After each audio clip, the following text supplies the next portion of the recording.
Hi guys, ఈరోజు వచ్చేసి మనం ఒక 5 మెంబర్స్కి సాంబార్ ఎలా పెడతారు ఏంటి అనేది నేను మీకు చూపిస్తాను. చాలా సింపుల్ వే, జస్ట్ ఒక 5 మినిట్స్లో అయిపోతుంది. నేను కందిపప్పు వచ్చేసి ఒక 2 మెంబర్స్కి నేను ఒక 2 గ్లాస్ 5 మెంబర్స్కి 2 గ్లాస్ తీసుకుంటా. దాన్ని ఒక కుక్కర్లో నీట్గా కడిగి పెట్టేశాక ఒక 5 విజిల్స్ తెప్పించేసి మళ్ళీ ఆపెట్టేసా. ఆ పైన మనకి ఆ వాటర్ అనేది వస్తుంది కదా, దాన్ని కొంచెం పక్కకు తీసి పెట్టుకోండి, మళ్ళీ మనం యూస్ చేసుకోవచ్చు. సో ఇప్పుడు ఒక కడాయి తీసుకొని దాంట్లో ఒక 2 స్పూన్స్ ఆయిల్, అలాగే ఒక 1 స్పూన్ ఆవాలు వేసుకోండి.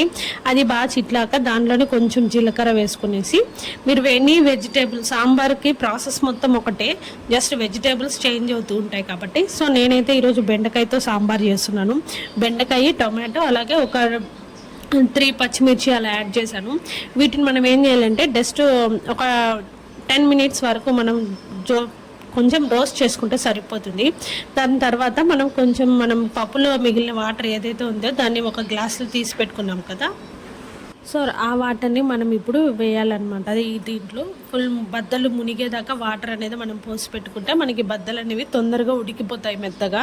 సో ఈ బెండకాయ ఏంటంటే అన్ని బద్దల్లాగా కాదు, దీనికి కొంచెం ఒక టైం టేకన్ ఉంటుంది.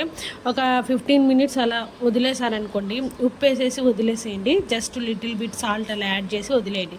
ఇలా మనకి బాగా నురగొస్తుంది. ఎనీ వెజిటేబుల్ బాగా ఉడికినప్పుడు ఇలానే కనిపిస్తుంది అనమాట.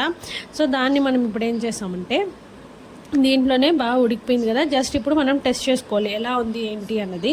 సో కొంచెం దాన్ని అలా గెరెట్తో మీరు స్మాష్ చేశారనుకోండి, ఇలా విరిగినట్టు వచ్చిందంటే బద్ద తొందరగా ఉడికిపోయిందని.